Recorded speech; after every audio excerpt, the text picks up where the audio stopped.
how to boost troops effectively as free-to-play players. Of course, if you're pay to play, it's just simple, just spend a whole load of money and then you're good.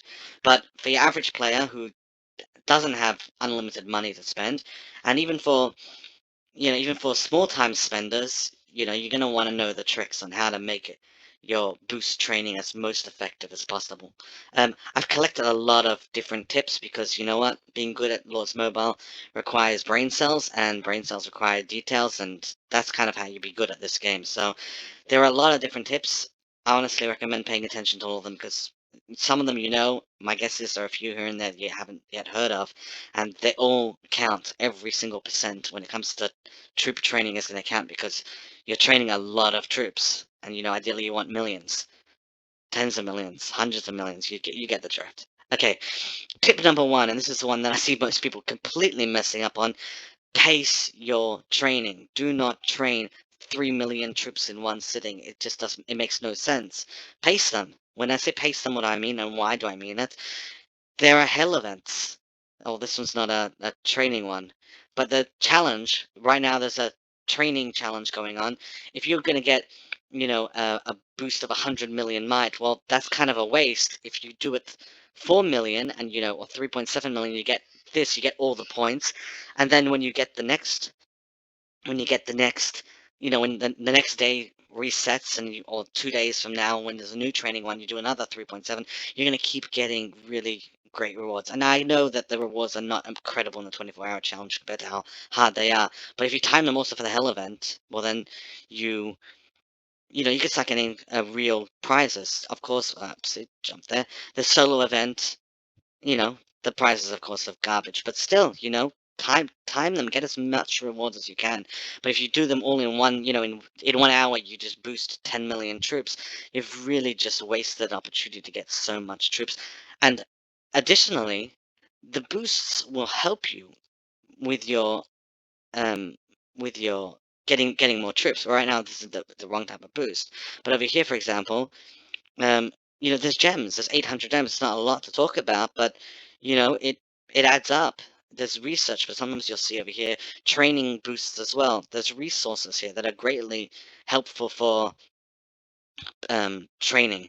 The point is, you wanna time your training with the actual boosts. I mean, this is very very straightforward, but some people just need to be told. Because I see some people in 1 hour they're jumping, you know, 50 million mites, and I'm like, well, hold up, that was really dumb. You could have done that slowly, and yes, it might have taken a few extra days, but you would have gotten so much back for it.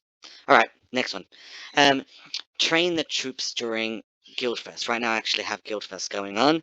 Um, there are so many different events that require, for example, here, 352 points. That's awesome. All you need to do is 8 hell events. If you do the training during Guildfest, well, then you get an incredible amount of points in addition to the hell event, in addition to the 24-hour challenge, and just in the solo. You get the drift.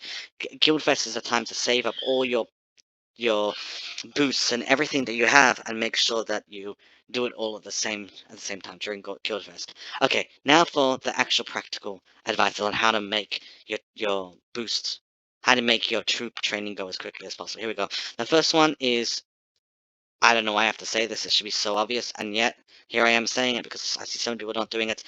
There are boosts, 10% and 20%. Save your 20% for the big ones and 10% for the smaller ones. But the point is, if you're doing a bunch of troops, 10% and 20%, that's serious boosts. Pop them. Collect as many as you can, because that's every point really, really adds up. So of course, you're doing a big boost, grab it. The next one is the researchers. There are 4 different researchers that will boost your actual training, and well, then there's a whole bunch that will do your research. We'll talk about that in a second. Firstly, the military. In the military over here, it's 20% training boost. That's a lot. Some people just, I mean, most people do it because you can't really get very far without doing it. But troop wise, but still, it needs to be said because there are some people that just don't realize. Yeah, you need to do research just in this game. In upgrade military, there is somewhere here. There we go. Training boost, training speed boost, number 22, and there's a 24. boost. That's pretty awesome. Then you have army leadership, and that's, wait a second, 16% still. Every point counts. And the last one is going to be in the wonder battles. Somewhere here. And no, that's not it. Training speed 4. And I haven't done it, but it's 10%. Again, it's worthwhile doing. Again, some people are not going to go.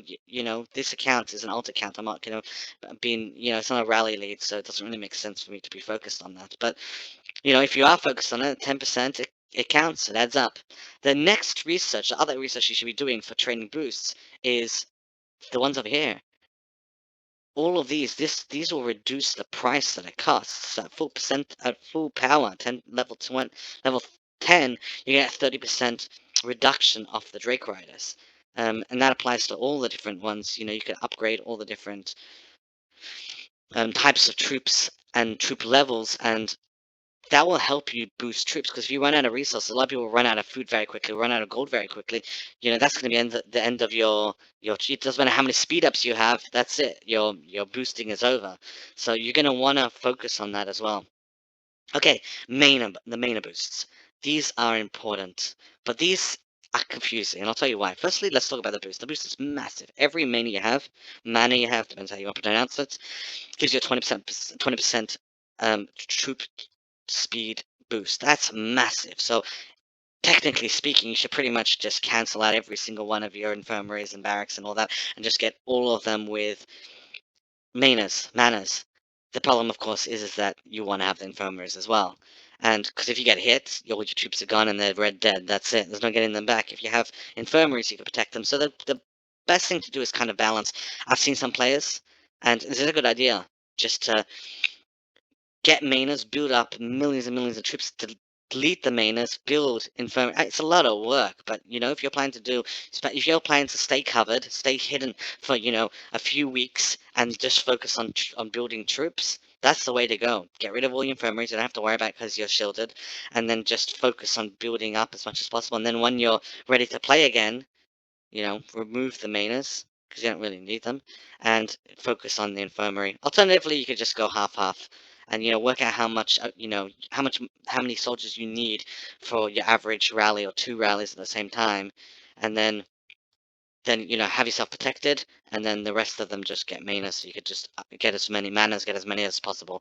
Okay, training gear. Let's talk about that for a second, because that's not talked about very much. Most people don't even realize there's training gear. This one over here, the helmet, it's a rather new monster, but at full power, it's going to give you a training speed of 7%. It's not a lot, but again, you get whatever you can take when it comes to troop training. Lord's Mobile does not give you many opportunities. This one's a little more. At full power, you're going to get training boost of 14%. Again, very hard to max. Very, very hard to max. But move slowly and get it as slowly as it can, as slowly as you can. But focus them. And even if you have them on gray, get them, or green. Just put them in, and nonetheless, it's still going to be worth something. The champion gear, of course, is going to be very, very hard to get. But at full power, you have a 14% training gear. There's 2 other ones that have exactly the same power, so you're not gonna. It doesn't really matter which one you get. But even if you manage to get gray, if my actual recommendation is if you're not a champion gear person and you just happen to get a few maybe and get them along the way, get that offhand training boost. That's probably the best value you're going to get out of your champion gear. Okay, moving along. The Chief Vassal. This 5% boost, it's assigned by the Overlord. Actually, a shout out to the FTF EDINBURGxKIN, who gave me this title. I asked them for the video if they give it to me, and they very generously gave it to me.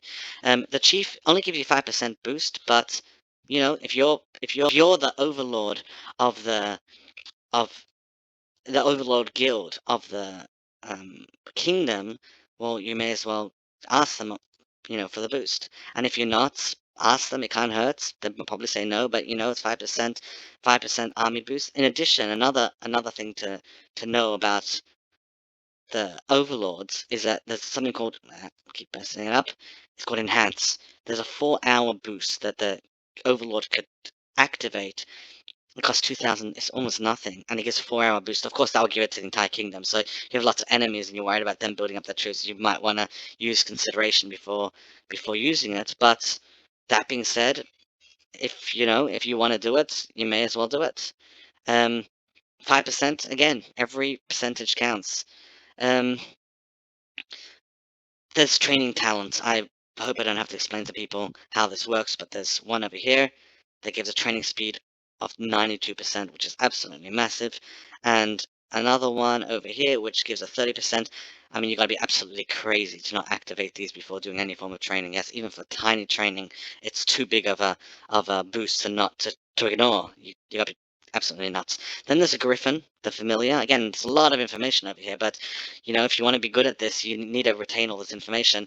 The Gryphon is hard to max, but you know, there's a training speed of 5%, and in addition to, of course, the other thing which of Gryphon, which is really, really cool, that 5% boost, it's something. So, get it, max it, and enjoy the 5%. The the last official tip is going to be a hard one, but it needs to be mentioned, of course. And my alt account doesn't have him maxed, but the Watcher. The Watcher gives you a 20% boost, which is a lot, especially when it's passive, which means you don't need to make him as hero. We'll talk about that in a second. But the point is, get him to gold, 20%. That's pretty awesome. Um, okay, there's also some of the hell events have 100% back. You get more value. There's little like green arrows that go up. If you could time your training boost for one of those boosting event challenge like events that go on, I mean, you just get more for your value. You gotta be crazy not to go for it if you see it ready, even if you're not fully ready. The getting more buck for your hit in hell event is kind of obvious. Okay, um, a few things of what you shouldn't be doing, and again, most people are just gonna completely ignore me, but hey, that's what I'm here for, to be ignored apparently. I just noticed that you could actually see a face over here. There's an eye and there's a nose and a mouth. That just occurred to me as I'm staring at it. Now I can't unsee it. So tell me what you think in the comments, but that is kind of spooky. Oh yeah. Okay, moving on. Um, don't make you watch your leader just in order to get the boost. I kind of just said that, but that's one of my advices. I see people doing stupid things like that, like putting Trickster as their leader to get the research boost. The same thing applies, of course, with Watcher. Watcher is a good one to have as your leader, but don't make him your leader just to get your boost. That's crazy talk. Okay, another thing, which is again super obvious, but people do not know this. Don't max. Don't focus on T1 and T2. They're a complete waste of time.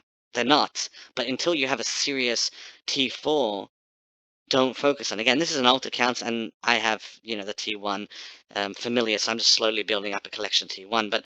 But actually, when dealing with training, just focus on T4. When you have a million of each, then you could start focusing on T1 and T2s. But until then, T1 and T2 are useless. They're they're waste. They're just complete waste. I don't have the right words over here, but this is just so obvious. Focus on the highest level. If you're only up to T3, well then focus on T3. If you have T5, focus on T4 and then build them to T5. The point is, you don't want to be focusing it all on T1 and T2. Again, if you're a trap account, there are exceptions to this rule, but as a general principle, focus on being the best. Focus on your highest tier, and then once you have really enough, then you can focus on getting, meat shields and all that type of stuff. Okay, don't make loads of barracks. This is, again, completely obvious, but you only need one barrack. I don't know how many times I have to say that. You don't need more. Why? But more barracks mean you can train more soldiers. Yeah, big deal. Why do you need to train more soldiers? Just train the same amount 2 times. There's no reason to get more than one barrack. That's it. That's all I need to say about this topic, because this is so obvious. And again, if you're watching my videos and reading my articles on my websites, you should obviously know this is just completely obvious. Okay. And also don't gem troops. And especially if you gem troops, be very careful if you're gonna not listen to me and gem troops anyway. Right now it says finish now 6,000. That's because you're gemming these as well. Make sure if you're gonna be stupid and gem troops, make sure you have all the resources in place and then click the gem button, because otherwise you're gonna be paying a lot more gems. And again, if you're stupid, you may as well be really stupid. So, I guess ignore everything I've just said until now. That's pretty much all the tips. Again, the few P to play tips would be, of course, buying the packs for troops. I don't recommend them. It's not very good value. But again, if you pay to play and you don't really care, then go for it. And of course, the other pay to play trick, and this one's not bad. Again, you need to have the money for it. Is there are a whole bunch of paid heroes that all give 20% boosts. The one over here I've actually maxed out. Yeah, right over here. Training dummy, training speed, 20% boost. There are a bunch of these heroes that are going to give 20% boosts. Again, they're going to cost money, but you know, if you don't care and you enjoy the game and you want to spend a bunch of money, you may as well go crazy and um one of these witch doll. That's it. Witch doll also has a 20% boost. The point is, it adds up. It really does add up, and you get a whole bunch of 20% boosts, and you know you're talking about a real boost going on, and make the training go a lot quicker. But that's pretty much it. If you enjoyed the article, subscribe to me. Also, I'm on Twitter. I'll put the link below. Follow me or don't follow me. I couldn't really care. Also, I have, if you want more information on it, I kind of made this video. I wanted to make this video not 3 hours long, so there's a lot more information in the article. I linked it right below, so just go in the description to be able to see an article with a lot more information on how to exactly do troop building as effective as possible. Anyway, alright.